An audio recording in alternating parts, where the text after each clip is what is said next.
Hello, this is Jamila Rosas from BS Ed English. So today we'll talk about semantics. Semantics is the study of meaning. The area of linguistics interested in meaning and the many ways that we can describe it. To better understand the complexities of meaning, let's start with a humble definition, a clear and concise description of how people are using a word. So Definitions are what we are used to reading in dictionaries and help us see when one word has a certain type of relationship to another word. For example, several words can have about the same definition, like the synonym happy, glad, and joyful. Two words can also have the opposite definitions, like the antonyms inside and outside.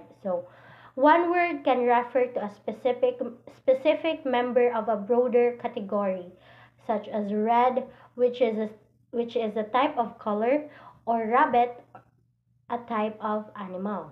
So, the specific word like red and rabbit is a hyponym, and the broader word like color and animal is a hypernym. A word which is a hyponym of one word can be a hypernym of another.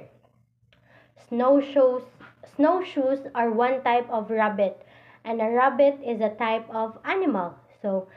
Semantic relationships like synonyms, antonyms, hyponyms, and hypernyms are found across many languages, but not all languages draw semantic lines in the same place. For example, English has the one word no, while Polish splits this up. Psychology professor Eleanor Roche came up with a different idea. Rather than imaging, we have dictionary style, clear cut definitions of things in our brain. Roche argued that we instead have prototypes or exemplars, the most typical representatives of a category. Then we can also have other category members that are more or less central depending on how similar they are to the exemplar.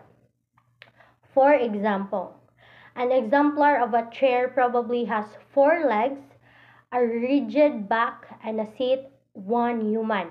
But that doesn't mean that a chair can't have three legs, or be extra tall, or be an adjustable desk chair. Rush prototype theory offers us